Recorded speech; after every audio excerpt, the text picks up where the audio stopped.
All right, Joe Bulig, I am back from sabbatical and ready to make a podcast. How about you? Party time, back from my day job. Not a sabbatical, just normal. Though today I may have thoughts on changing that when we're done with today's book. Yeah, We'll exactly. This will be a fun one. But I did notice during sabbatical, that's typically when I am poking around and wasting time on social media. And I see that you are doing a lot of live stream stuff, which is pretty cool. Yeah, it's been kind of a fun adventure. I've been like the folks who follow me on Twitch and who have joined in for those streams have seen that like I was doing a lot of bullet journal stuff and still do. Like we talk about it a fair amount. I do stream like the monthly migrations and stuff, which has been fun. And at the same time, we've been exploring apps and note-taker tools. Actually, this past Monday, I announced and started setting up a new video course that I'm working on, but we actually started the process of setting that up live on the stream. I saw that. Do you want to tease that? I am very intrigued by this title.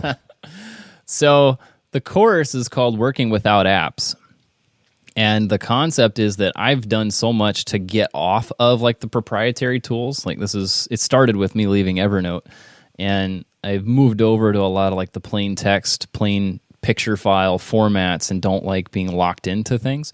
So it plays off of that and plays off of me going to pen and paper with bullet journaling.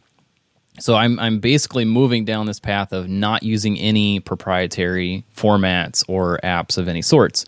And I continue to get lots of questions about it, and I thought it would be a cool topic to build a course around. So I committed to building the course.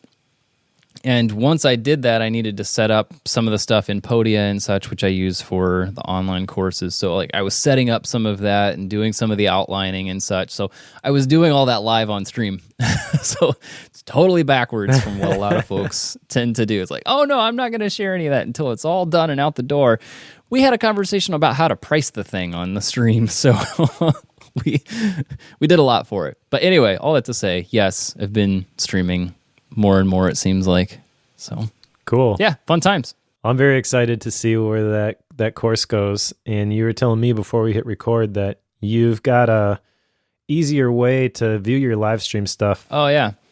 So yeah, I saw this done by, this is not a thing I came up with, but I purchased the domain joebulig.live, and that domain will redirect you to the stream. And I saw Mike Hurley do it with Mike.live. I saw Stephen Hackett do it with ismh.live.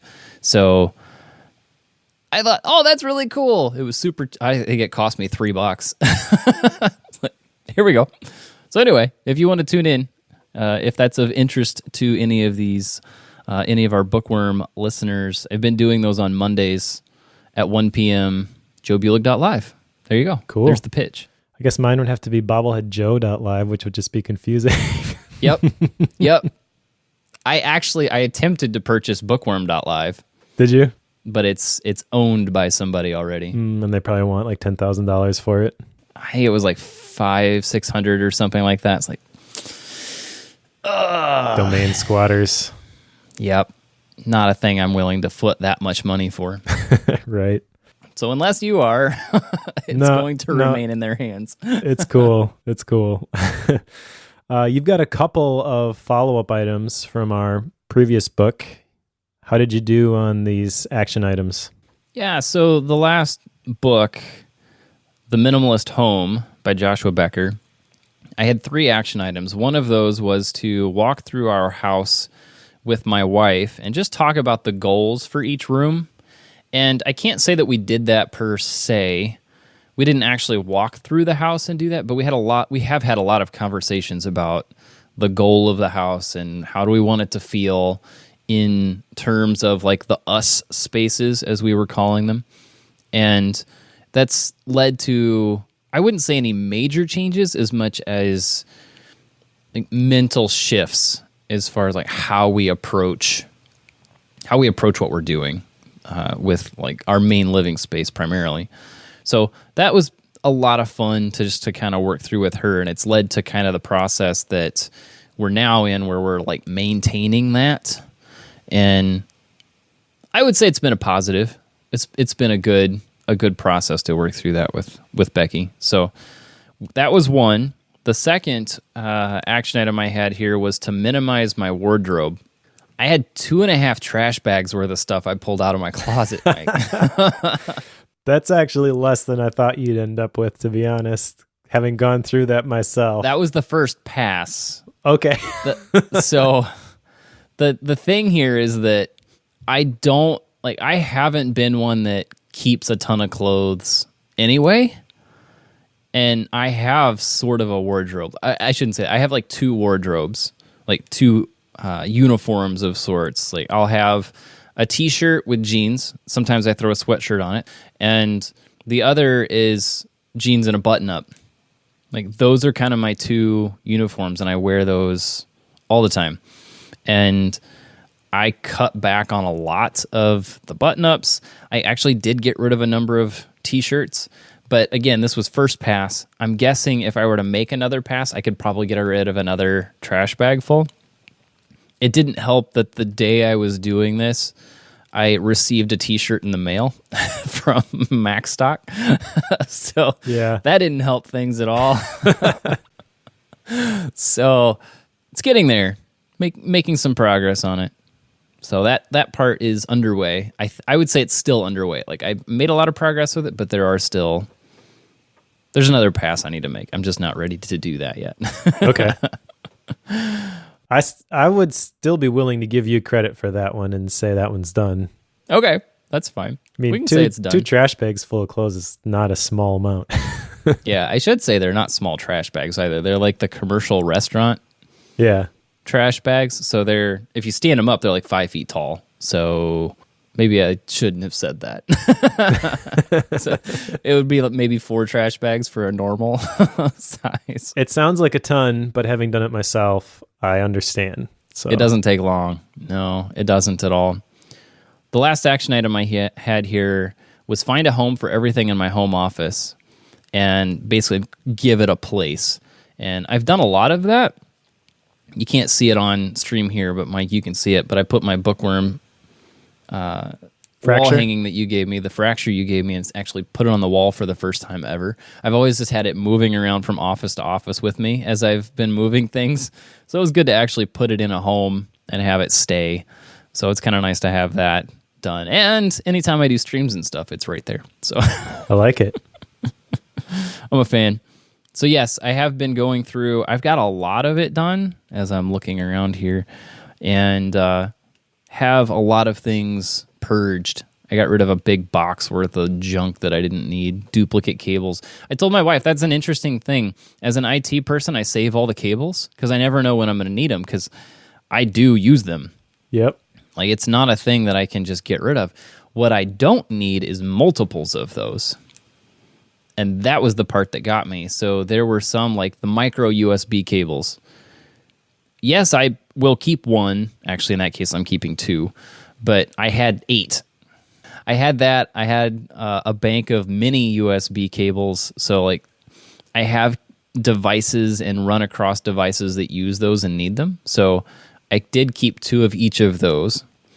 Just because I know there are times when I have one in use and it stays in use for a couple weeks and I need a second one. Like I know that happens. So I kept 2, got rid of the others. And time I did all that, I want to say there was close to 40 plus cables that I was trashing. So considering I keep somewhere around 200, that's probably not actually that much, but it's a lot still. Anyway, all that to say, I've done a lot with my office area. It's gone a long ways. And I'm much happier for it because I feel better suited to sit down at my desk and work on things. Yep. So that's helped me out quite a bit. It's actually very well suited for, I don't think I wrote these down, but for some of the action items I have for today's book. I'm not trying to give you a segue here, but it does fit really well with that. Just from a keep it clean, keep things structured stance. Cool. Well, we'll take that segue. We'll jump right into today's book, which is Shorter by Alex Soojung-Kim Pang. And this is the second book by this author that I have read. I had a Gap book a while back called Rest but this one is really about rethinking the workday. The subtitle at the top of the book says, "Work better, smarter, and less. Here's how," which, in my opinion, maybe is a little bit misleading for what this book actually is. It's not a formulaic, here's how you do more work in less time sort of a standard productivity book. There is not 3 sections. There's a ton of stories. And the structure of the book, basically at the beginning, he talks about this design thinking process. And there's a picture where you frame it, and then there's inspire, ideate, prototype, test, share, and then it's a circle, so it just keeps going around and around. Now, are you familiar with this design thinking process? Because he talks about this kind of from a developer's perspective at the very beginning. Yeah, I've heard of it. I have worked with a couple companies that use it. He poses it like it's very, very common and you see it everywhere. That seemed to be the way he pitched it. Maybe I just don't run in those circles or haven't been around them, but I don't agree with that thought that this is very, very common. Sure. There are other models that I see quite a bit, like the concept of an MVP. Get a minimum viable product out the door as fast as you can. Minimum design, minimum code, minimum all the things. Get it out the door and then iterate, which he's kind of using in the midst of this. It is a part of the design thinking process. I don't know if it's as widespread as he says it is. It could be. I just don't see that. It's very possible that it is just at much higher levels, like from a chain of command stance. It could be in those companies at a higher level. I just haven't seen it. So I can't speak to that, I don't think, accurately. So what is your thought about using this model based on, I know you mentioned you have kind of limited experience with this, but what was your impression with using this to redesign the workday? Were you like, okay, I can see what he's doing there? Or were you like, this is weird? I feel like he's shoehorning it in. Okay. Like I feel like he wanted to use this because if you read the exact terms he uses when he explains that process, you can tell that he really, really likes it. Yep. Like that is a thing, like that whole design thinking flow is one that he resonates with a lot. And when it comes to using that as a basis to talk about a shorter workday or a shorter work week, I feel like you're trying to force something. Okay. It could just be that he has, because there are a lot of different ways that you could do this. You know, you could potentially use the GTD model to talk about the same thing. You could do that. There are so many different processes and flows that you could use to talk about this. He just chose to use this one. That was kind of my perspective on it. I don't think this is necessarily, it's not bad. I don't think it's a bad choice to do that. But one of the things I struggled with was that it seemed like most of the book was a promotion for a shorter workday and shorter work week instead of actually explaining each of those steps. He had a hard time, at least I had a hard time connecting each of the steps with what he was talking about inside of them because it seemed to just merge from one step to the next. Yeah. So I had a hard time actually differentiating which chapter I was on. No, I agree with that. I think that's fair. In chapter 3 specifically, which is ideate, he's talking about doing trials, which seems like prototype. And right. I had a little bit of trouble following this model as he laid it out in this book too. So just to reiterate, how this is laid out, there's really 6 chapters in this 260 some page book, and they follow the 6 steps in this design thinking process. So frame, inspire, ideate, prototype, test, and share. And he defines them right at the beginning, and I'll explain his definitions here because I think this will maybe give you a little bit of his background. So when he's defining the design thinking process, frame is reflecting on the problem you really need to solve and the ways that you can go about solving it. Inspire is better understanding users' needs. Ideate, use what you've observed and start generating ideas for products or designs. Prototype is building and identifying technical problems with your design. Testing is putting the prototype before users to see what they make of it. And then sharing, where you share the work and the story behind it. And he's basically saying in the whole first chapter, so we'll start here with number 1, frame, and we'll kind of break this down chapter by chapter. But in frame, he's basically saying that the problem is we work too much. And he uses this Korean word, which I really liked, gworosa. I think that's how you say it. It is the Korean word for working yourself to death. Right. And I don't think I have been guilty of working myself to death, but I definitely work really hard and wear myself out, and it's kind of a pattern, and then I get sick. Yep. Just because my body shuts down, it's like I need a break. Like, I'm done. And you're going to be done too. Yep, exactly. And this actually just happened a couple weeks ago. We moved the last recording because I wasn't feeling real well. And my wife said that, this is a pattern and I can see this happening. Like, I can tell when you're going to get sick. And I was like, what? You can? Why didn't you say anything? So she's like, all right, next time I'll call you out on it. But basically, I was in the middle of the Calm Inbox project, and we've got sabbaticals built in. So I'm like, no, I got my structure. I'm good, And she basically pointed out that even with all of that stuff, I still fall into this pattern where, like, I can't let go of work. And what she notices is that I start going to bed later and later because I'm so amped up from my work day, and I'm still thinking about these things. And even if I'm not in my office working past 5, 6, 7 o'clock at night, my brain has trouble disconnecting from those things. And so I go to bed later. I don't sleep very well. And then enough of those days add up. And before you know it, my body's saying, Uncle, I'm done. Yep. I hear you. So I've tried to get better at this over the years, but I still think that I've got some room for improvement here. Sure. Yeah. I mean, there's, coming back to like the design thinking setup in this first one being frame, there is, from the couple cases where I've worked with this, okay, when people hit that frame setup, like when they talk about that particular piece, they're trying to explain what the problem is, which he does a pretty good job of in this particular case. Like, at this point, he had me hooked as far as what are the stories and how are people framing the problem and explaining the problem of working too much, which is fascinating because I think there's a lot of, like, for example, you have your sabbatical week. I don't know if that would play into what he's saying. I would venture to say no. That has more to do with taking longer breaks. That's more along the lines of rest, probably.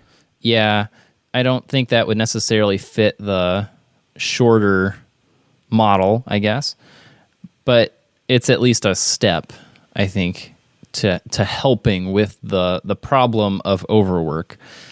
It's interesting whenever he starts explaining it. One of the things I started to think about, it was back in corporate days, whenever we would be pulling, say, 10, 12-hour days, and the number of times that we were just hanging out, having conversations because we were just putting in the time, and really what was going on was I was getting all of my work done by about 10 a.m., and then we were just kind of putzing until it was time to go home. And that was not uncommon. Super, super common. And the part that's hilarious is that I regularly hit my KPIs. We would always set our annual goals. And the part that was strange is you would set these goals with the intent of knowing how you would hit them. You would word them in such a way that you knew you could hit them, and even if you were behind, you could make it look like you hit them. That was a lot of what we did. But you could set these things up to where it looked impressive, but really you knew that you could get these things done very quickly. And the few years that I did that, the goals would start January 1, and I would regularly be done with my annual goals sometime late February. So And then the rest of the year was achieving beyond that so that you looked good on the review and thus you could get promoted. That was the game I played and managed to get, I think, 4 promotions in 2 years. Like, that's why. It's because you can play those games. This is essentially saying, call a spade a spade. We don't need to work that hard that long to get the work done. And it's okay. Like, it's okay to say that. And if we don't have to put the time in, we're going to be able to be more rested and be more creative, thus more productive. That's essentially the thinking there. Yeah, and I think I know where you and I stand on whether that is a right or wrong approach to how you do your work. But it is interesting to me that there's anybody who could think that that is that is wrong. I get it though. I've known people who are like, well, if you're not putting in like honest effort for 8 hours a day, then right. What are you doing? And he does talk in this book about the difference between somebody who just wants to avoid work and somebody who wants to work smarter. But he makes a statement, this is later on in the book, but this phrase I think perfectly encapsulates what you're just talking about. He says, become excellent in Excel and you can take lots of coffee breaks. That's from one of the stories that he told. Yeah. I when I read that particular piece, my thought was, oh, right. Because when I worked corporate, that was a lot. I was a data analyst. So my job was to run Excel reports for the most part. I would spend, there were times, in order to hit this February goal thing, a lot of the time I would write macros and write VB scripts that would take the data from multiple places and kick out the report for me. So people would send me data and they're like, hey, can you rerun that report? I know it's a lot of work to do, and I know it takes about a week to get that stuff done, but could you put in the time to do that? And I'm like, sure, just send me the data. I'll dedicate some time to it. I'm not going to tell you that that's a 4-minute project for me, but that's what I did. Automate it all in Excel. So yes, whenever I tell people that, if you're going in data analysis, learn SQL and learn how to write scripts in Excel, and you'll have a lot of free time. And that is the difference with this book, I think, is that this is from an organizational perspective where a lot of the stories and things that he's telling in this book are companies that are embracing this shorter work week. So they're saying, if you can figure out how to do that, then just take the extra time off. Don't try to hide the fact that you can get this done in 15 minutes instead of a week. And that's important to call out here at the beginning. And I know that's going to be difficult for some people because they're going to read this and they're going to say, well, this sounds great, but there's no way my company would do that. My company is a junky corporate culture, and this is just the way things are, and it sucks, but I just got to deal with it, and you feel completely helpless. I'm kind of curious, what you would say to somebody like that, because I know you have been in those situations. Sure. What would you say to them if they were to read this and be like, well, that's great for you guys, but there's no way I can do any of this? Like, should that person even read this book? I think it's helpful to read. The part that's interesting to me and that I'm currently struggling with is, because I was trying to figure out, okay, what are the action items I'm going to have for this book? Because, okay, for example, my day job, I'm an IT director at the church, and they have been implementing the things I left at corporate over the last couple years now. And we now do annual reviews. We now set annual goals. And these are things that I've been grateful I didn't have to do because we weren't doing that. But they're catching up with where all these things were 10 years ago. And we're learning that these things don't work. But we're a church and we're, behind on a lot of that. And I don't expect them to be up with the latest and greatest. And let's not use that word catching up, because that feels like we're making up lost ground. This is actually maybe going backwards, you could argue. There's that. But one of the things that comes with that is a culture of putting in the time and putting in the work. Yep.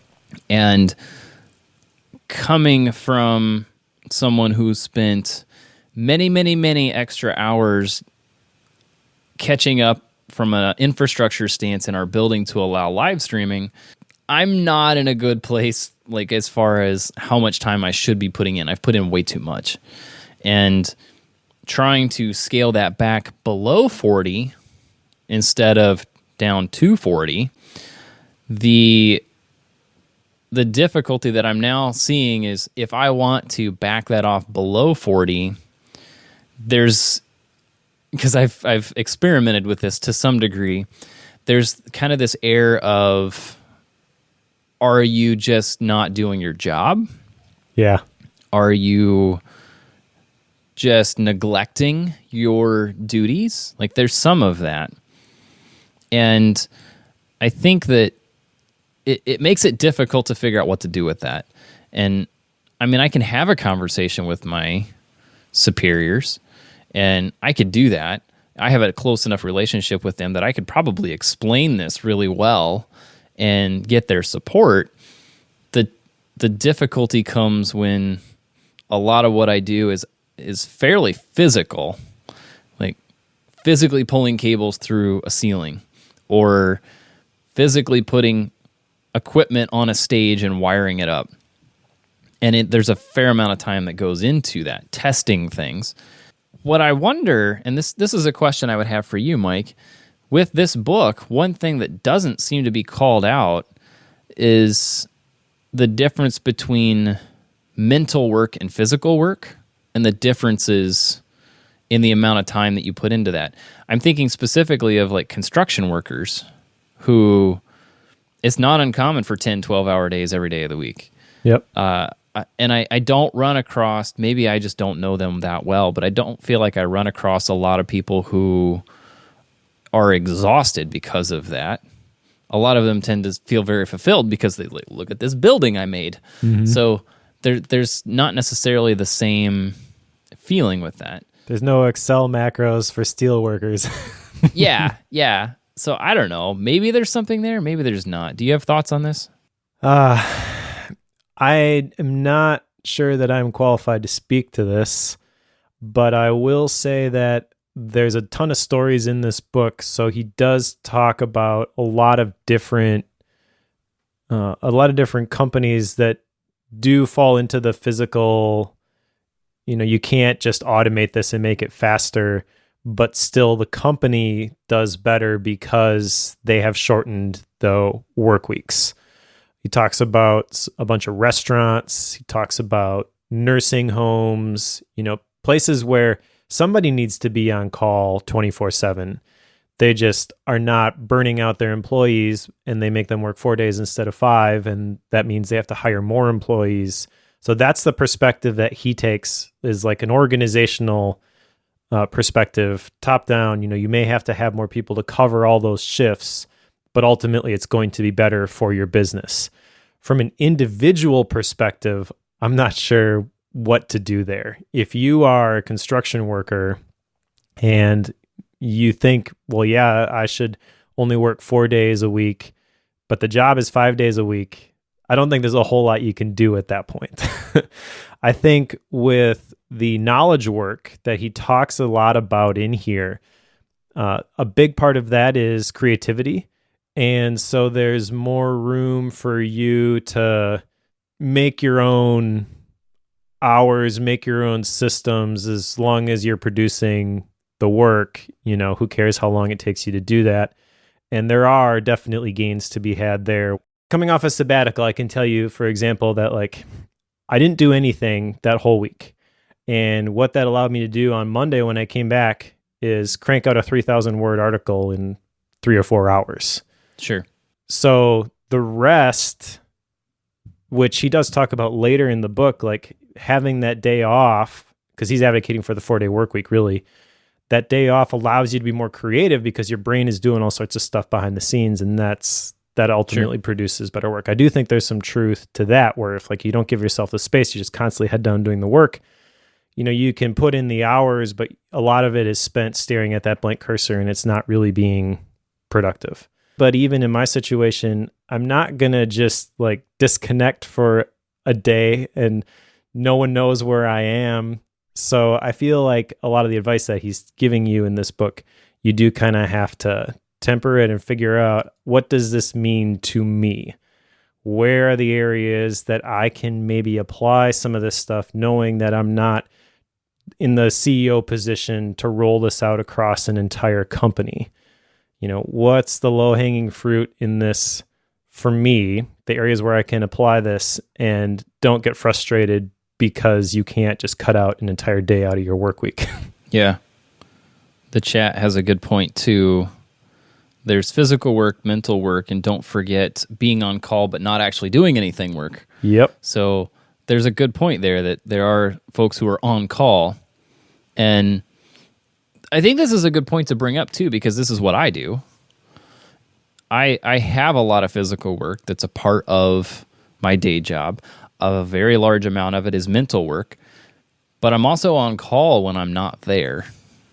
Like, there are so many classes and things that happen nights and weekends, even though my actual job is in a normal work day. So it gets messy as far as when are you there and when are you not. And I don't know, the other side of this too is I do enough side things. Like, we're recording this at 1 p.m. on a Friday. So obviously I'm not working on my day job currently. So I have taken off the afternoon, which is fairly common. Like, for me, I generally take Monday, Wednesday, Friday afternoons off from my day job now. That's something I've kind of been doing for the last couple months or so, maybe longer than that now. But that particular process is one that has allowed me to work on some of the side projects that I've got going on.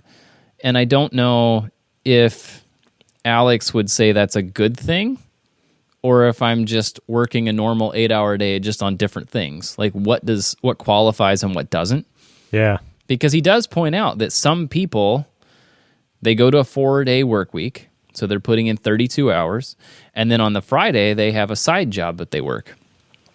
And it seems as though he says that's a good thing, but when you stop and think about it, I don't know if that actually works out that way. I'm speculating. I want to say it works, but Yeah. Let's okay, so I want to talk about that, but I think the next section actually kind of speaks to this. So let's go into section 2. Okay. Inspire, because this is where I think a lot of the always on, got to be on call stuff comes in. Okay. So he mentions a 2017 Gallup poll where 46% of people checked email before getting out of bed, and 47% checked work email occasionally or frequently after hours. That is like being on call, and that is absolutely connected to things like burnout, recruitment and retention, issues with work-life balance, organizational sustainability, lack of creativity. Those are all things that he calls out specifically, like, you should consider the 4-day work week if you are struggling with these things. So I think that you have to recognize that when you are on call, you are still working in some capacity, even though it's not like you would think of my full attention is on the work. Sure. And I would say to that person, absolutely do whatever you can to break that somewhere if you can. And I get it that not everybody's going to be able to do that, but that is definitely impacting your mental well-being. Your creativity is the one that stands out to me. I wholeheartedly believe that if I am able to just think about things as part of my workday, but not actually produce things, then it allows my brain to kind of synthesize the information, connect the dots, and what I end up coming up with is a better product. So we're recording this podcast about a book that we read. A lot of people would say, well, I just don't have time to read. I think you and I both have kind of worked this into our day and view this as an aspect of our work, because Right. the dots that we collect from this impact the other stuff that we do as creators. So the challenge for me with all of this is recognizing that reading the books is work, recording the podcasts is work, the stuff I do with this Suite Setup is work, and not to burn myself out by trying to do all those things. But I wholeheartedly believe also that those things are kind of interconnected, and the stuff that I read and the podcast that I make, like ultimately that makes the work that I do at the Sweet Setup even better. So it's not wasted time. It's not stealing from the company, but at the same time, I was hired at the Sweet Setup to do a specific job. So I got to make sure I put in that honest effort and fulfill the expectations. I don't want to steal from the company or go behind anybody's back. You know, I want to be transparent, but like, this is the way that I produce my best work. And as long as everybody's cool with that, then we're good. Not everybody's going to have an understanding boss who's like, yeah, make your own schedule, work when you want. Some of them are going to be like, I want to be able to get a hold of you on Slack anytime I want, or via email is even worse because you got to go in there, you got to look for it, or you're constantly getting all those dings. Yeah, text. That's what mine is. Yeah. Which is almost worse than all of them. Yep. So this particular section, basically what he's saying is that you should consider this, because as a company level, you may think, well, we're not working this one day.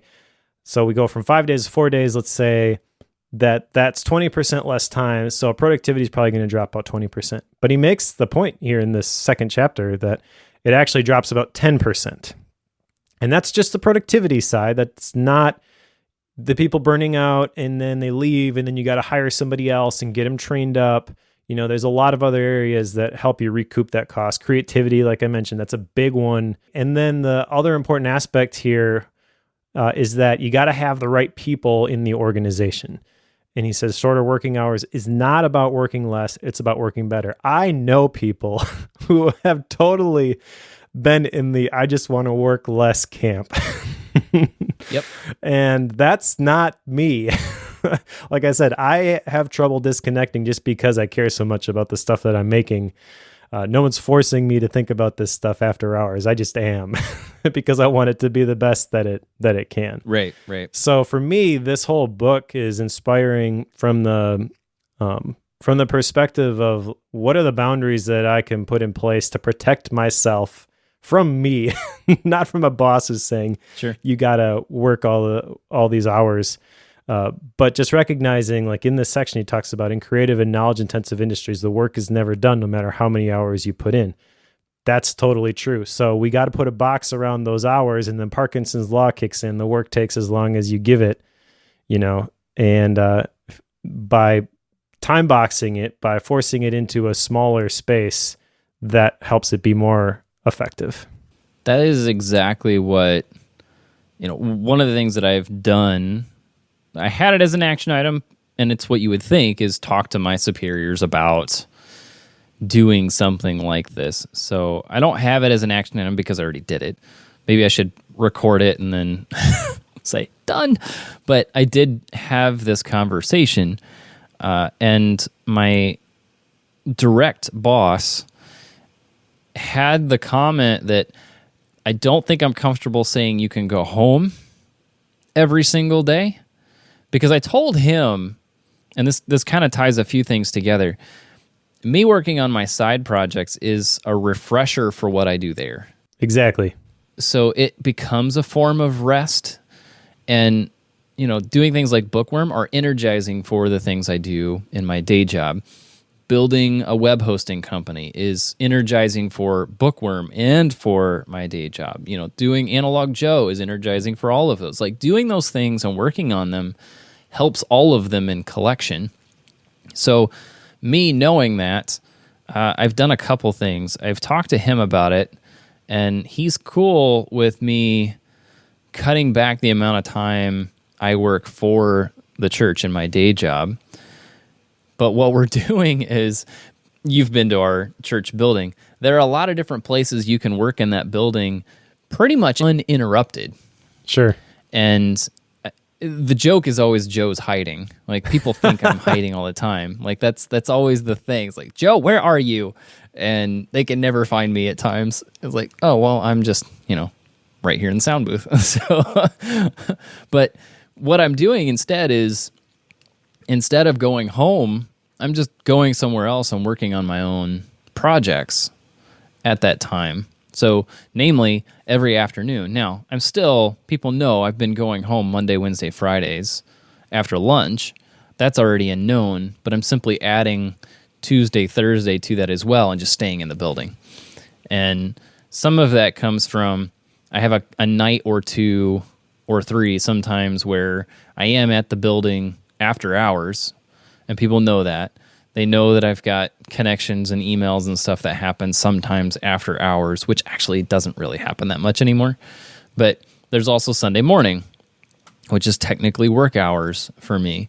So I don't think I will get to a 4-day work week as Alex likes to promote, but I can at least scale back the number of hours I'm spending on that during the day. Now, I will tell you, this week, so as we're recording this, I spent this entire week on that schedule, and I didn't work on a lot of my side stuff this particular week, mostly because I needed to see, like, I didn't want to plan for that because I needed to see if I could get my actual day job stuff done in that amount of time.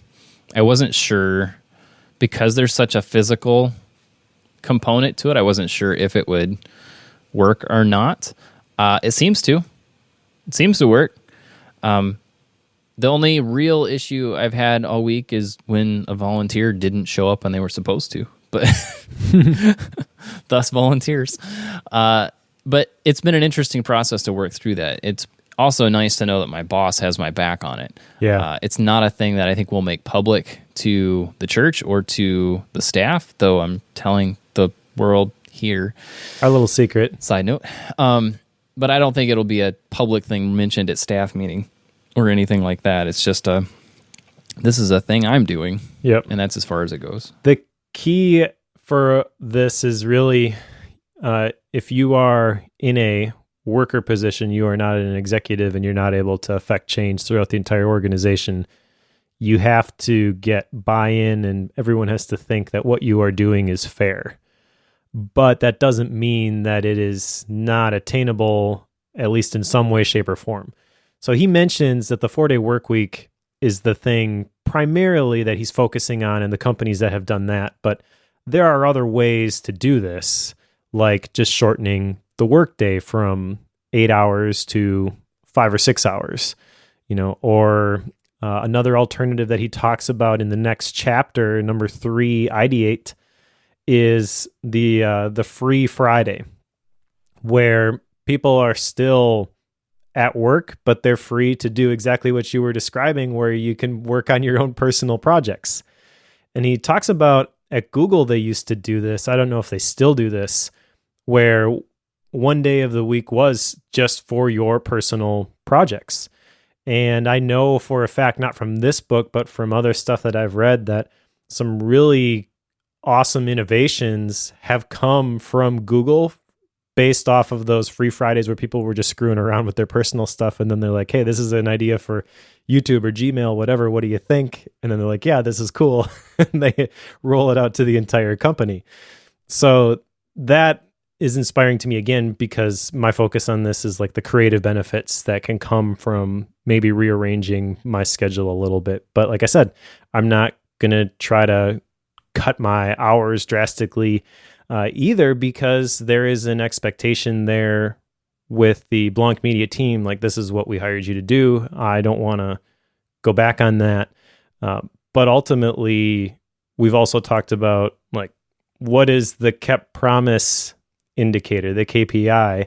It's the quality of the stuff that I'm able to make. If I'm putting in 60 hours a week and the stuff I'm writing is garbage and the courses are no good, ultimately, is that a good thing or a bad thing?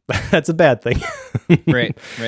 So for me as a knowledge worker, I feel like I'm in this kind of weird spot where if I were to sit down and talk to Sean, we've got buy-in on this concept already because it's built into our sabbaticals. The idea behind the sabbaticals is that every 8th week the company takes off. So because that is going to recharge us and it's going to allow us to do better work when we get back. And we're going to do 8 weeks of work in 7 weeks of time. And we do that over and over and over again, and it absolutely works. So I think it'd be interesting to talk to Alex about this because I feel like that is in one sense a version of this shorter work week, just that sabbatical formula where I'm putting in the roughly 40 hours for 7 weeks in a row, but then the 8th week is typically when we take off. And that is kind of getting into the other book, Rest, too. But I think an argument could be made that it fits with this as well. Because ultimately with a 4-day work week, what you're doing is it's kind of like you're sprinting for a little while and then you're taking a break and then you're sprinting for a little while and then you're taking a break. Kind of reminds me of Scrum without the constant upping of what you're able to ship. Oh, sure. The constant raising of the bar. Yeah, exactly. And the big thing I'm thinking about through all of this is, what does it mean to be productive? Like, what does it mean to function as the best version of yourself in the capacity for the role that you've been hired for as an employee? And it's impossible to separate out just the work piece of that. If stuff's going on at home, then that is going to affect your work. And so the thing for me is like these flexible hours that I've got, how do I put in an honest day's effort at the day job? How do I make sure that everything else is going well? All the other plates are kept spinning.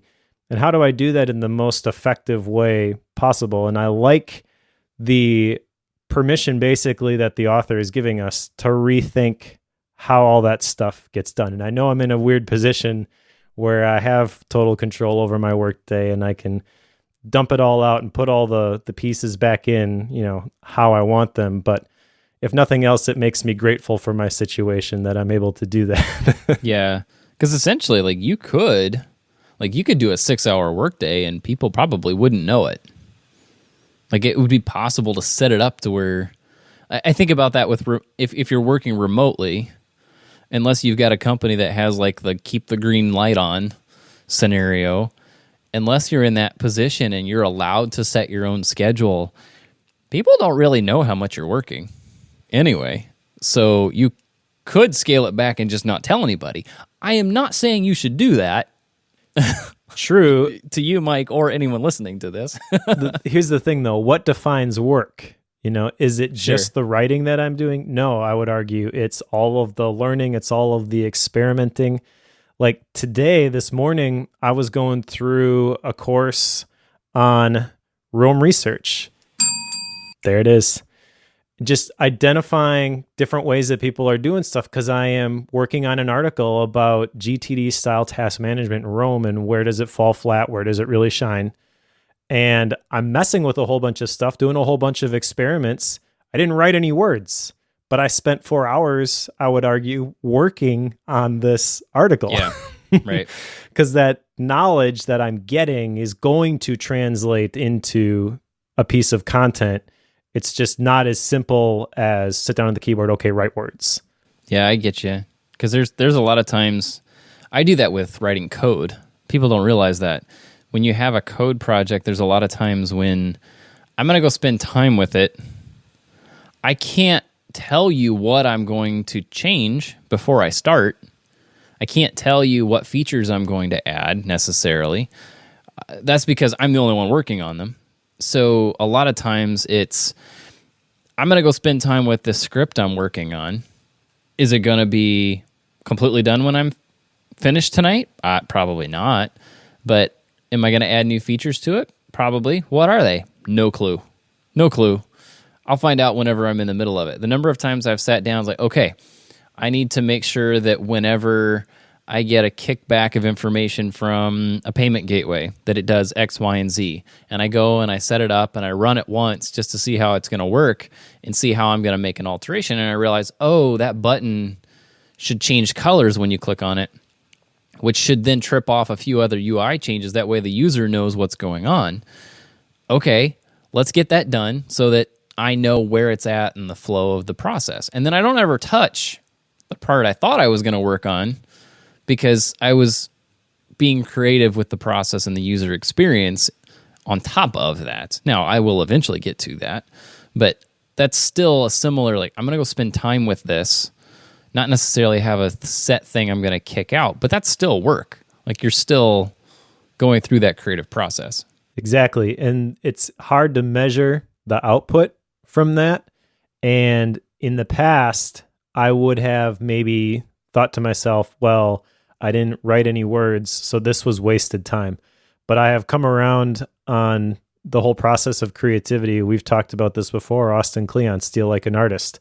All of those dots that you collect, those are not wasted. Right. Even if you don't automatically make the connections, they're there. And your brain will do it if you give it the space to connect those things. And so that's part of my job, is giving myself the space to connect those things and shaking it all up and seeing what comes out. And so, I don't feel bad anymore about spending that time messing with stuff. I mean, you got to put limits around it again, because I could spend 100 hours testing out all of these different applications. So you do have to constantly be asking yourself, basically, like, what is the best thing to be doing right now? But as long as you have that approach and you have a company that understands that's part of the process, then this is pretty great. And not everybody's gonna recognize that. That's the hard part, I think, with this is, and this is all the design thinking process, right? So a big part of this is you have this hypothesis, you test some things, you measure whether it worked. What are the ways that you're going to measure the output from this? And this is kind of where he talks about in this chapter with the trial. He mentions that the usual trial is usually 3 months, about 90 days, where you share what's working. The fact that you're calling it a trial is important, because you're basically at that point not saying that these shorter hours are privileged. This is the way things are going to be going forward. We're going to try this, see what happens. And there is the possibility that it's going to fail.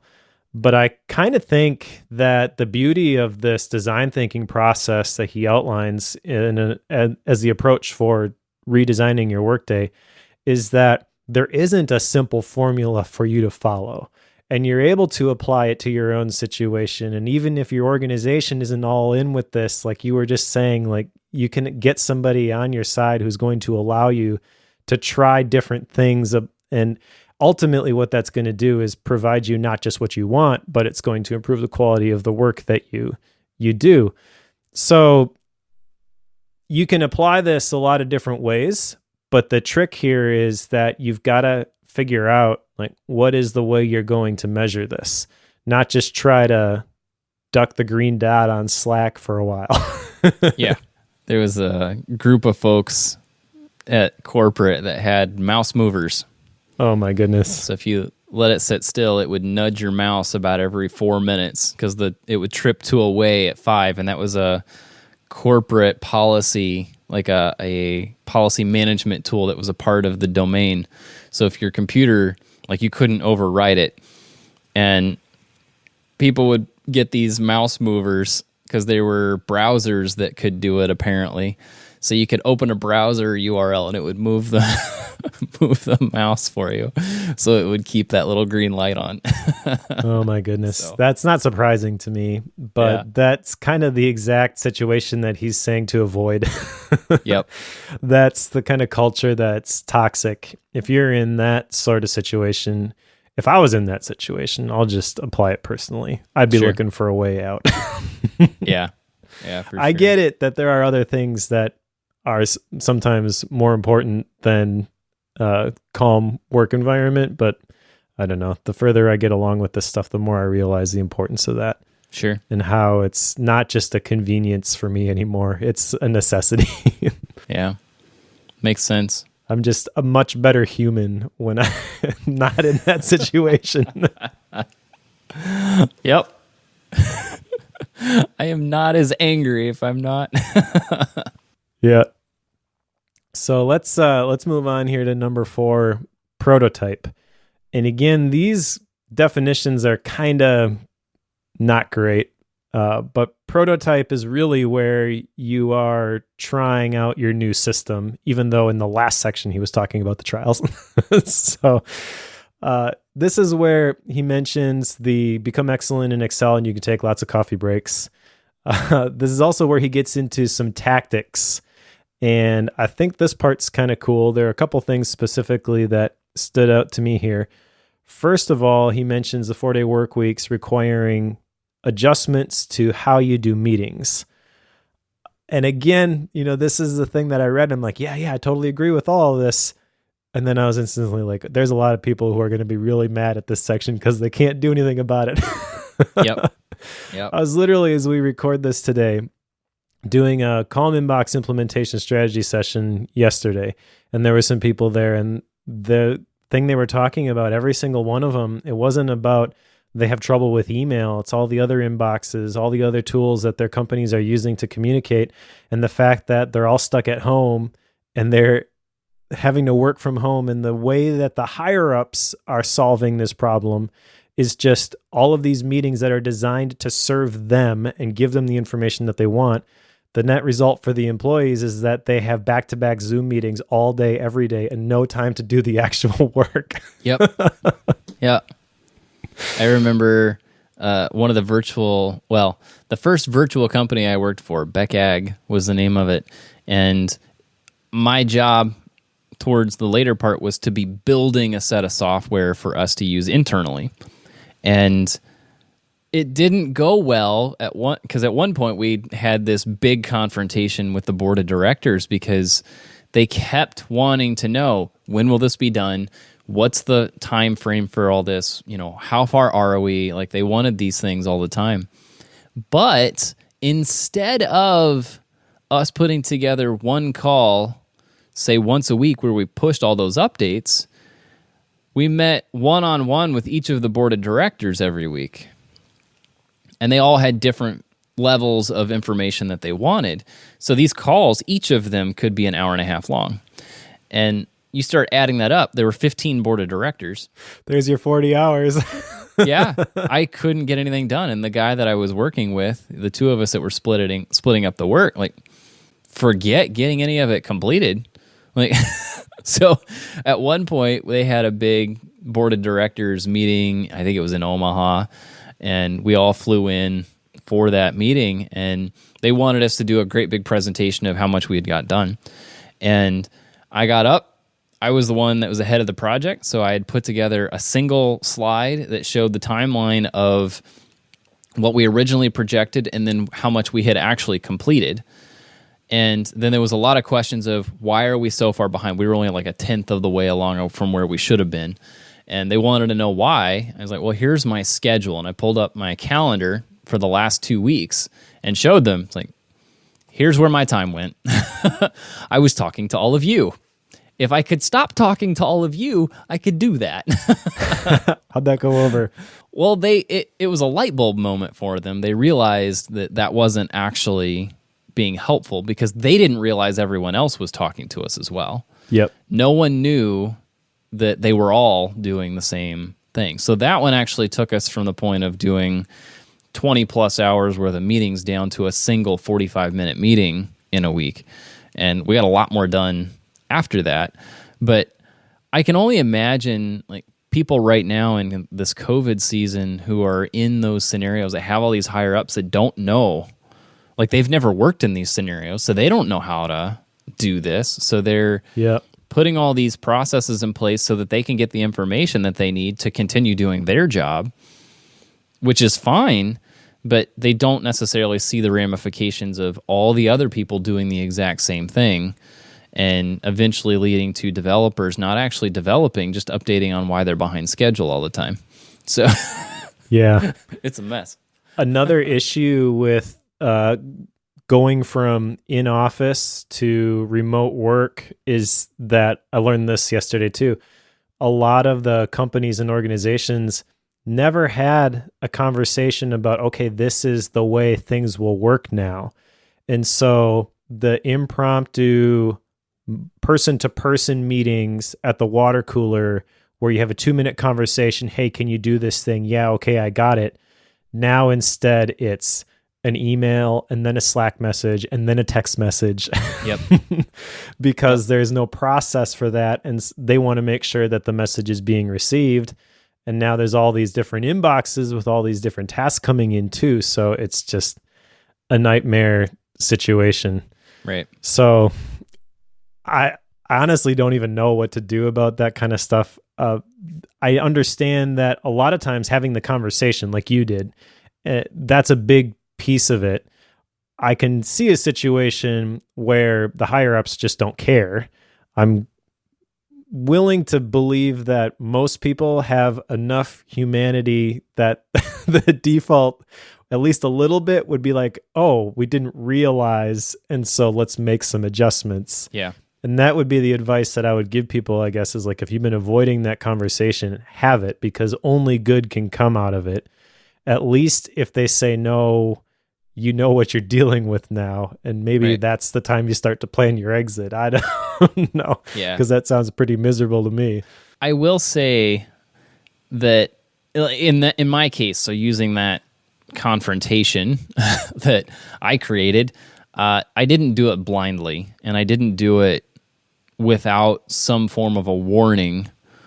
Like, this was a conversation I had been having with the CEO. I directly reported to the CEO. So I had been having this conversation with her, and then I also had a coworker who was kind of at the same level, but was on the board of directors. It was weird.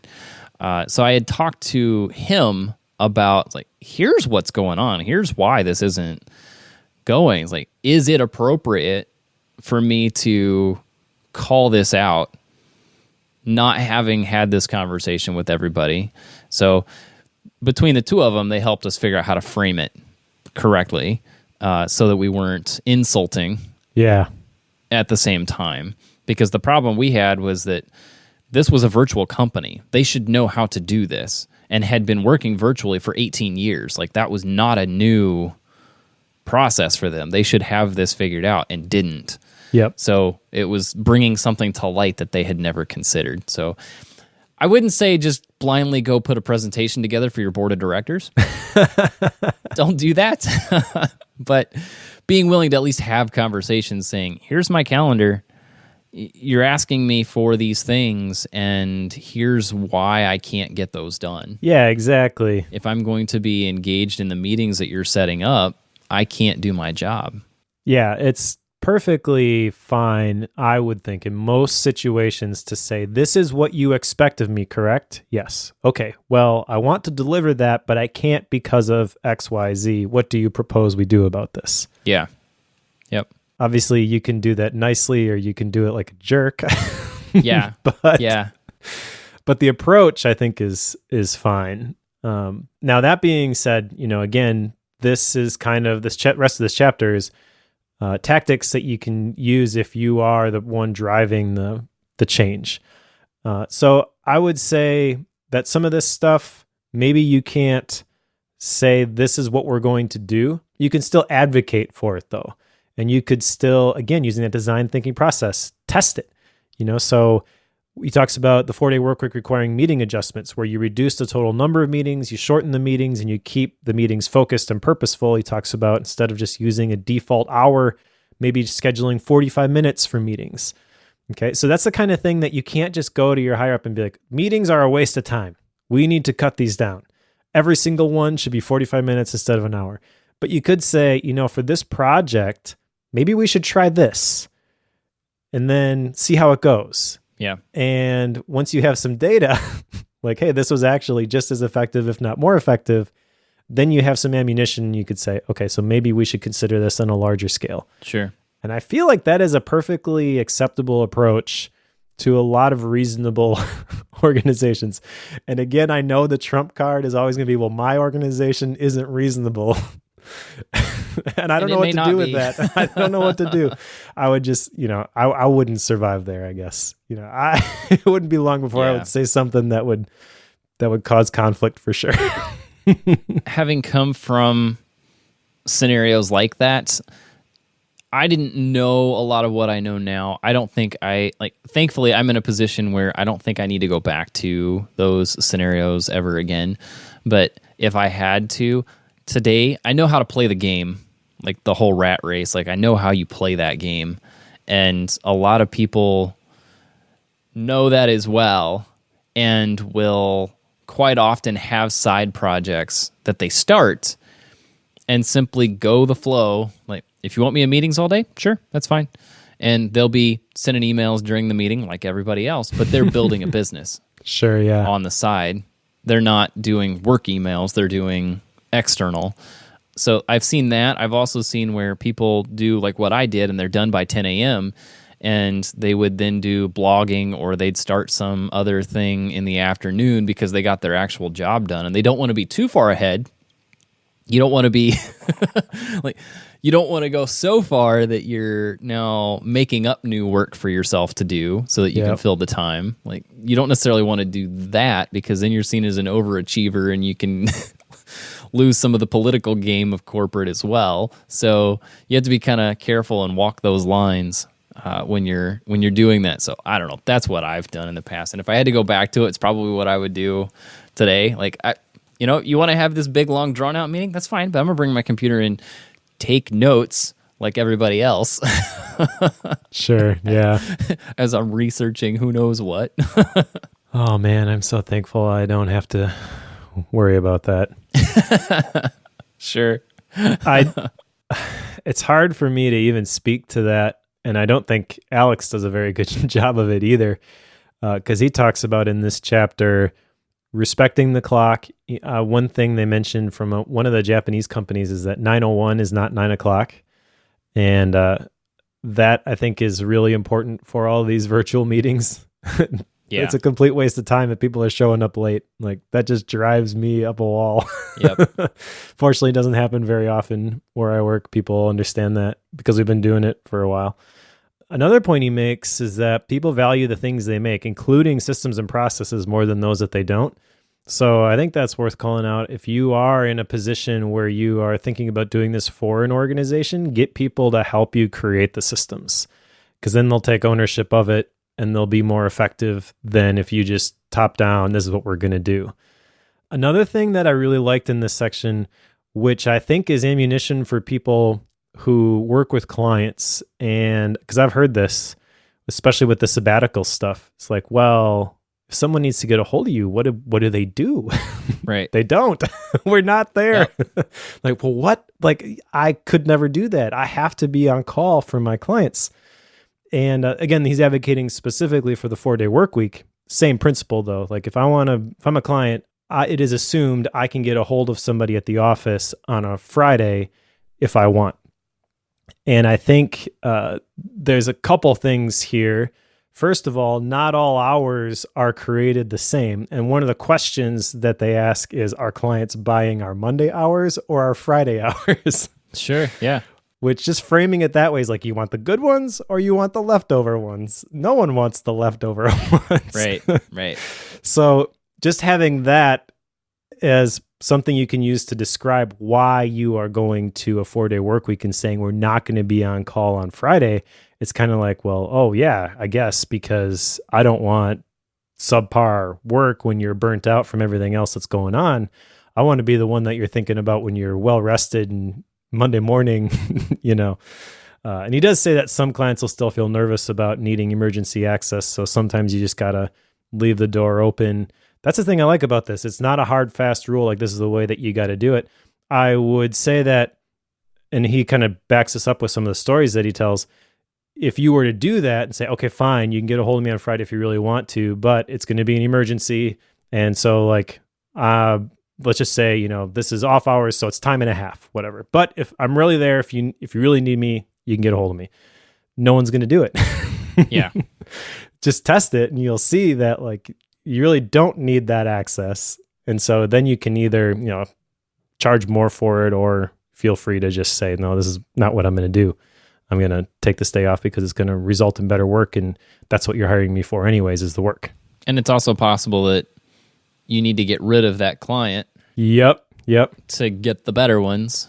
And the other side too is, like, if you're in a, like the chat's saying, if you're in a 24/7 business, like the tech world, you need support with some tool, some service, Zoom is down. Like if Zoom only was available Monday through Thursday for tech support, that is a problem.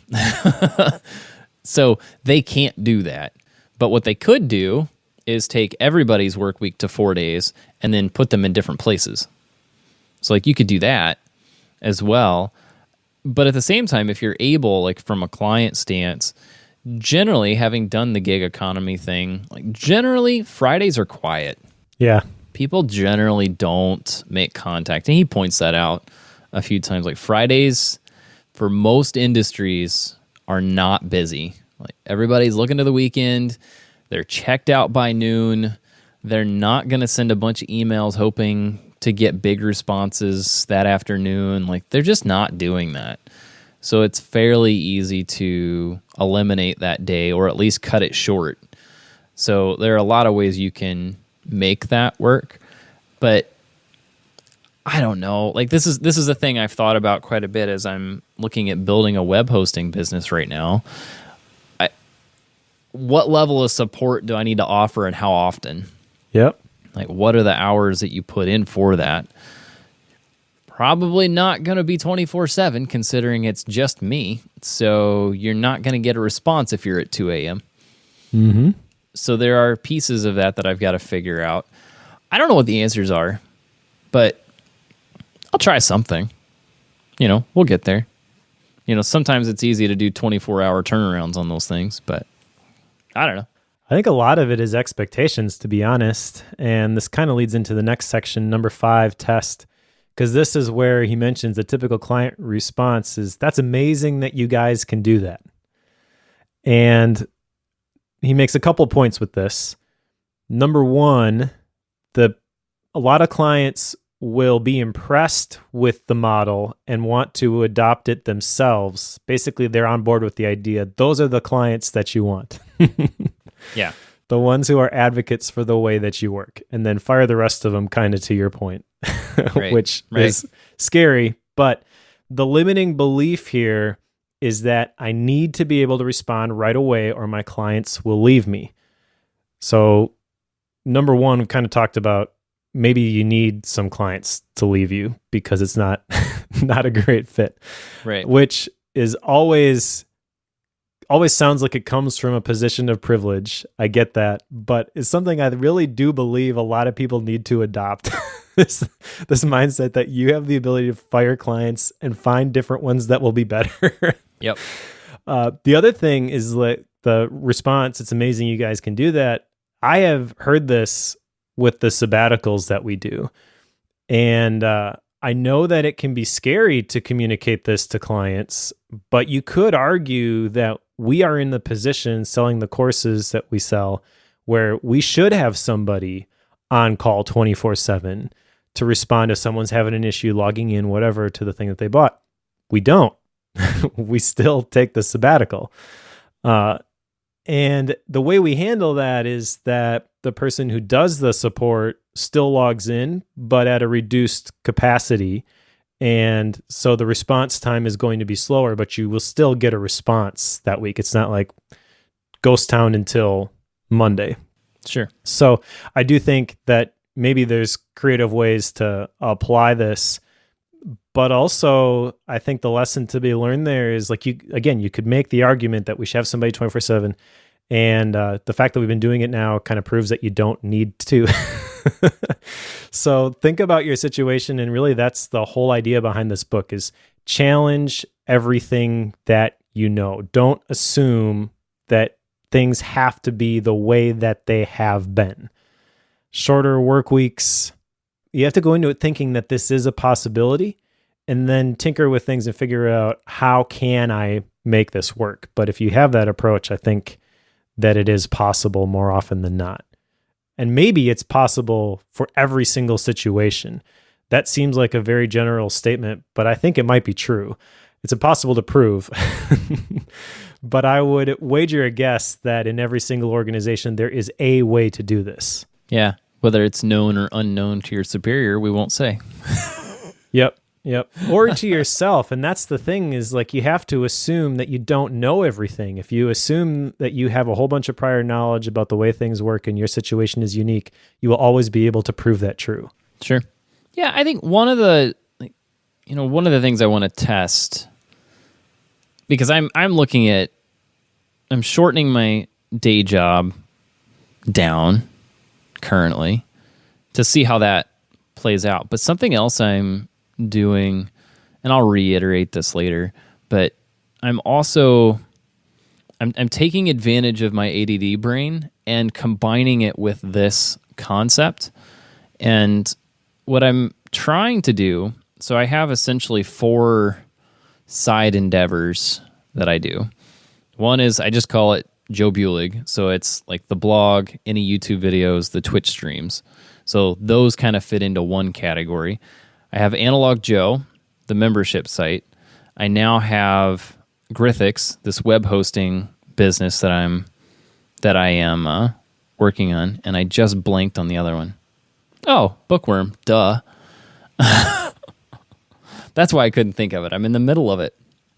So there's those 4, and one of the things I'm trying to do is I split out the different types of tasks that I do: writing, recording, video editing, actually streaming, putting together webinars, social media. Like those are all things that I split out. And normally when I would do that, I would give myself around an hour and a half for each of those tasks whenever I did it. But whenever I put them into the calendar, I've been trying to like schedule this out. And when I did that, I gave myself 30 minutes for those tasks when I would normally give myself 3 times as much. And I haven't started this. I don't know if it's of any feasible nature at all. But next week, I'm running that experiment. I think this is kind of what he's getting at with this design thinking process. And I have a point to make about this whole thing when we're done here. But I want to experiment shortening the individual blocks as well. I'm curious to see if shortening the block speeds up the movement that I have in those and makes me a little more productive in that.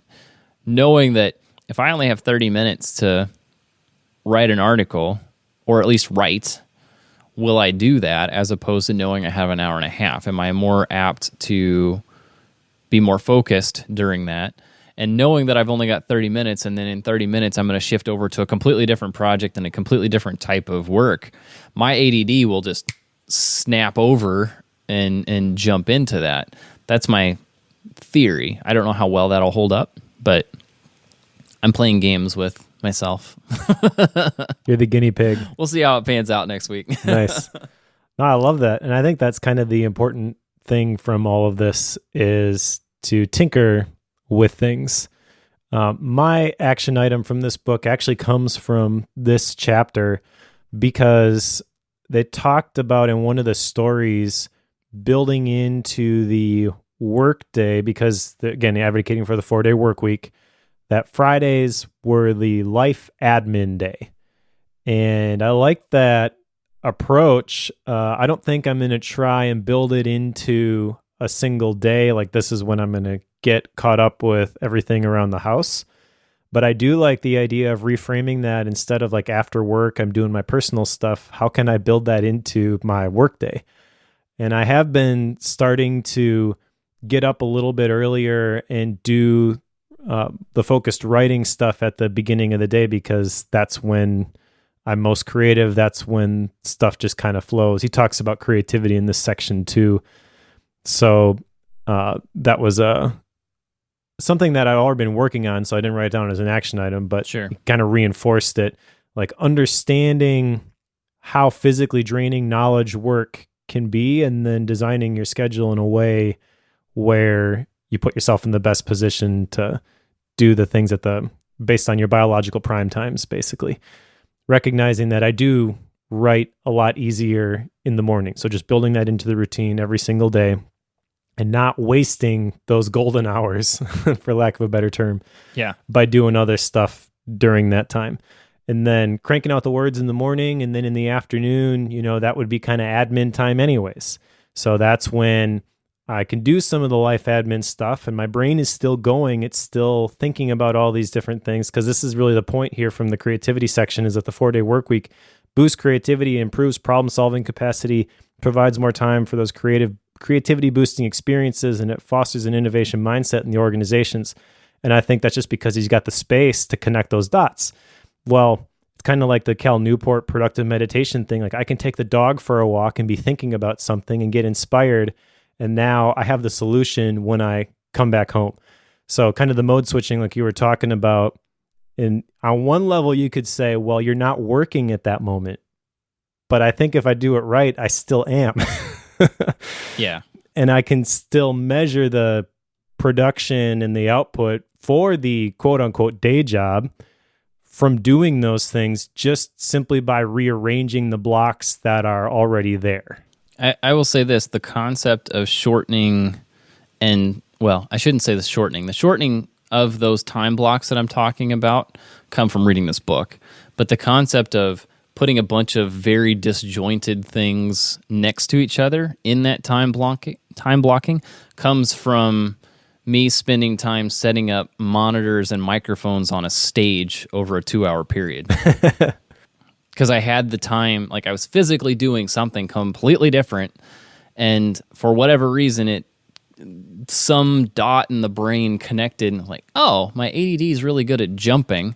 If I shorten things and I make them very like widely different whenever I jump from thing to thing, my interest is piqued every time I switch. Yep. And I'm more apt to make a lot more progress whenever I do that. Again, this is untested, so I have no idea if this actually works, but that idea came from doing something completely unrelated. I think that's true. I think you will find, if you are able to measure that in any way, shape, or form, that is a productive approach. Yeah, we'll see. I also think that switching things up like that keeps things fresh, keeps you engaged, and is directly connected to, in the last point I want to talk about from this section, the less absenteeism, which are essentially sick days, but a lot of times those sick days are not actually sick days. Right. In my experience, people just don't have the energy, so they're like, I can't bring it today. I'm going to use a sick day. Right. And he mentions that these 4-day work weeks, because it gives you the space to connect all these things, be more creative, yada, yada, yada. That one of the companies where they measured this, their absenteeism dropped by 75%, which is not a small number. They don't say specifically what it was before and after, but I got to think that ultimately this is saving the company money by switching to this 4-day work week. Yeah. He also kind of mentions, to the earlier point on page 200, that these unsolved problems that are fresh in our minds get more attention from our creative subconscious than problems that we work on casually or we tried and failed to solve a long time ago. So that's why that space and the time to just let your brain noodle on these things is so important. The next and last section here is number 6, share. There's not a whole lot that I really want to talk about here. This is where he kind of summarizes the new work paradigm, where leaders define problems, everybody solves them, focused hours beat long hours, boundaries are good, attention is social, ask questions and find answers, communicate openly and intelligently, never stop evolving, all that kind of stuff.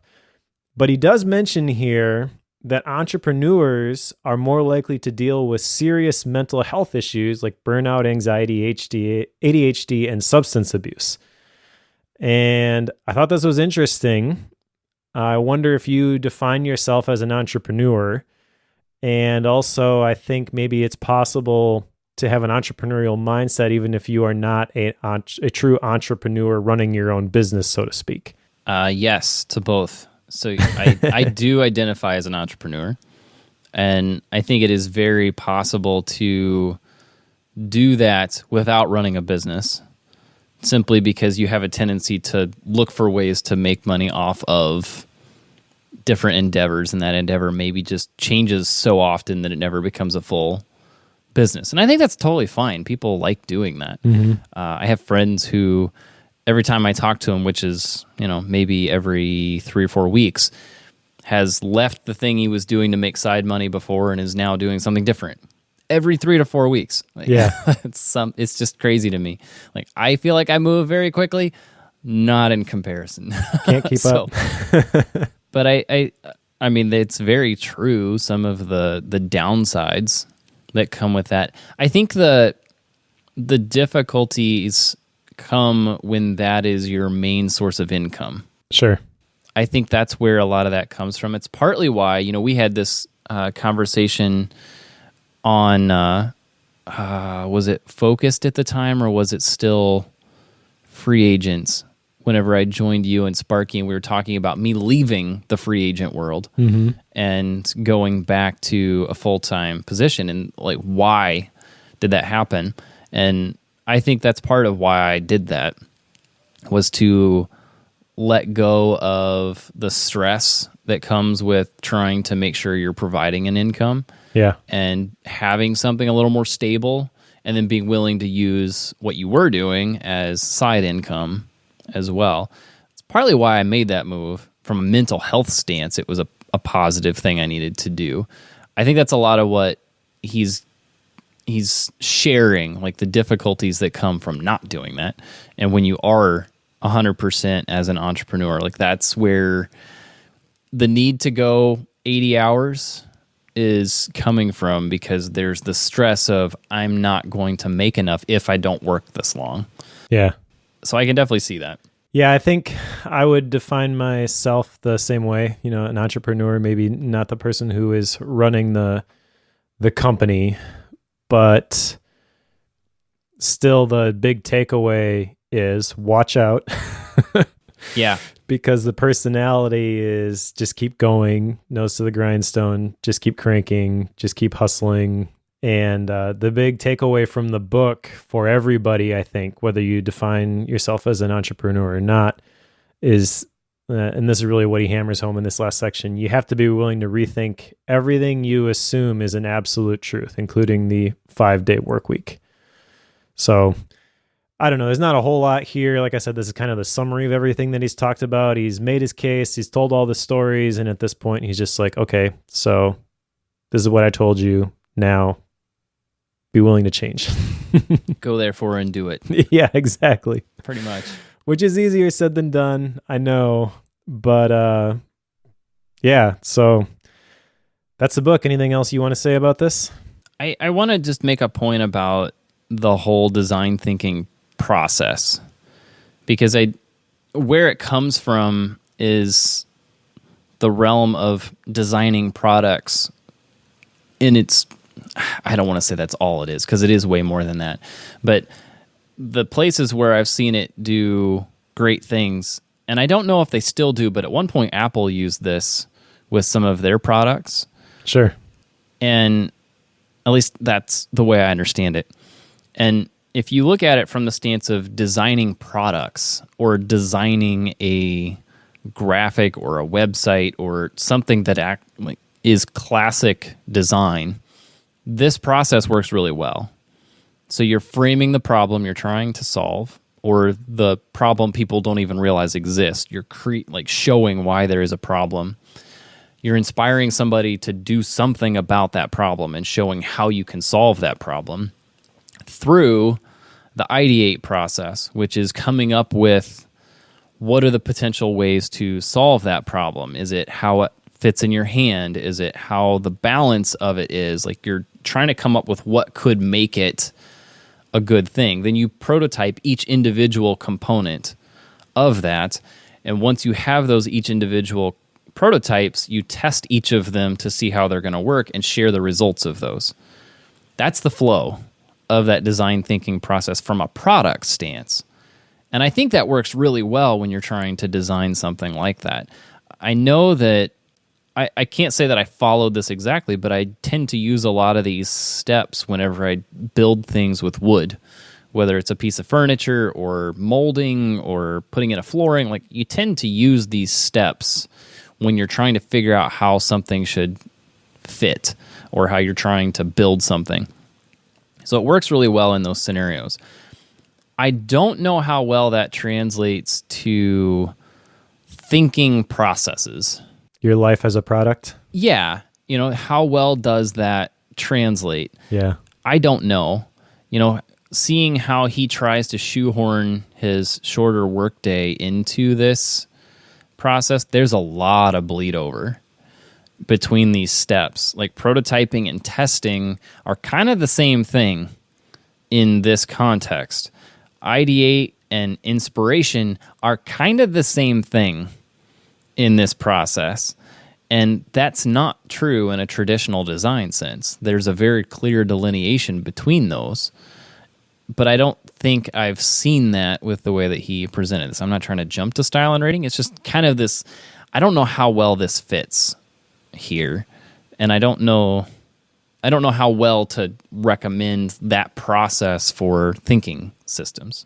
No, I agree. And I had the thought, and I grabbed the book from the bookshelf, his previous book, Rest. I was thinking, what sort of approach did he take in this book? And this is very different. This is almost the traditional 3-part, where he's talking about the problem of rest, the science of rest, and then that's kind of the introduction. And then there's 2 parts, stimulating creativity, sustaining creativity. And so I kind of wish he had taken that approach with this one. I agree with you that it doesn't fit real cleanly into this design thinking model. But I do like the idea of your life as a product. I do think lifestyle design is a very real thing. And so I'm not quite sure what to do with this. I guess move to action items. That's fine. I'm looking at my shelf up here. I have a book. Is it called Lifestyle Design? It's something along those lines. I can't find it. I'll have to hunt it down when we're done here. I have a book that's about that concept where you use design processes to build a lifestyle. Okay. Essentially. And, it's an interesting concept. I'll just say that. To do things, it's basically intentional living. Yep. Is essentially what you're talking about. And, using design principles to put this stuff together does seem to work. I just don't know that this one does. Sure. All right. So what do you got for action items? So I have the one that's already done of talking to my boss. And so that one I've kind of started. And then shortening my work segments for the side things, which is only because I've shortened that workday. So trying out those 2 individual components. Outside of that, I don't know that I'm doing much. I think there's potential to have like follow-up action items once those are complete. Sure. But I don't know what those are currently. So that's where I'm starting. Okay. How about you? I've got one official one. Like I said, I'm kind of in the process of redesigning my workday anyways, where I'm doing the high priority writing at the beginning. And part of that is because we've shipped Calm Inbox. I don't have a product I'm working on right now, so I'm trying to get back into a regular writing rhythm. And I've got a couple big articles that I'm working on. So that one's kind of in progress already. It's not really official. Sure. The other one that I did jot down as an official action item was to build my life admin into my work week. Typically right now, I get so focused on work tasks, and there are pockets of time I know where it's like I should be working right now, and I feel that pressure, and I just don't go do the things that I should be doing, and then everything adds up on like a Saturday, and instead of that being a rest day, I got a whole bunch of home-related stuff that I got to do. Sure. So I'm kind of thinking through, like, is it possible to work all that stuff into my normal workday and have that overlap, where I'm going to take the time to think through things, and at that same time, I'm doing chores around the house, taking the dog for a walk, whatever. I kind of think that there is the possibility to tighten all this stuff up together. So I'm going to try to do that. Cool. Sounds fun. So, style and rating? Yeah, so I don't know what to do with this book. On the one hand, I love the idea of lifestyle design. I see what he's trying to do with design thinking process. I feel like I should get it more than I do, but I don't. There's a lot of bleed over here. I feel like a lot of this is a commercial for a 4-day work week, which is a very powerful idea, but maybe doesn't require 260 pages. Sure. I don't know. I did enjoy reading it. The stories are interesting. He's a good writer. I've went through it pretty quickly, so I was pretty entertained by the book itself. I do think there is a possibility that if you're not the CEO or C-level type employee in your organization, especially a bigger organization, you're left kind of with, well, this sounds great, but how do I actually do any of this? So I'm not sure that it's something that everybody necessarily should read. I get why Michael Hyatt liked it. Yeah, for sure. I don't know. I think I'm going to rate it at 4.0 because I do think it's a good book. I do think there's some really powerful ideas here. I do think the way that he presents them is well done, but I do think there's a possibility that you read this and there's like no path forward. So I don't know. I got something out of it. And I think that if nothing else, that understanding the idea of a shorter work week, how powerful that can be, and then just looking for opportunities to champion for that, even that alone would provide benefit to a lot of different people, but I think it would be limited. Sure. I found the book, Designing Your Life, How to Build a Well-Lived, Joyful Life. This is by Bill Burnett and Dave Evans. All right. As far as I've shared some of my concerns with the style and the choice of using the design thinking model. I think there are potentially some shortcomings with choosing to do that, but I would guess that there's a lot of thought put into why Alex chose to do that. It may just be that it's different. I mean, it could be that to some, this fits really, really well. It could be playing off of a trend of design thinking becoming more of a thing. I mean, it could be all sorts of reasons as to why that was chosen. It just didn't resonate with me, I think, in this particular case. So, good or bad, I don't know. I think you nailed it on the rating, though, 4.0, because I think that there's a lot that you can glean from this, and it resonates a lot with what you and I tend to think about these topics. So I'm not arguing with the content itself. I think my concerns are just around how it was presented and like all the bleed over and the difficulties with trying to follow. Like, because you made a good point. It's easy to read. You know, it's engaging, but when you start trying to like conceptualize and trying to like understand all of the individual components, I think it got a little difficult because like so much of this is you need to work less. Here are some ways to do that. Try it out. Like that's really what There's a bunch of people that are doing it. Yeah. Like show me some examples, show me why, like that I get. I don't know that it needs this design thinking model put on top of it. So I think that's some of my concern. I think the way it's presented makes it difficult. The topic itself, I'm totally on board with. As an overworker myself, I think that's something I needed to hear and need to be willing to say too. So I don't know. I'll stick with it at the 4.0. I think you got it dead on there. All right. So let's put shorter on the shelf. What's next? Brainwash by David and Austin Perlmutter. A father and son, by the way. Yes.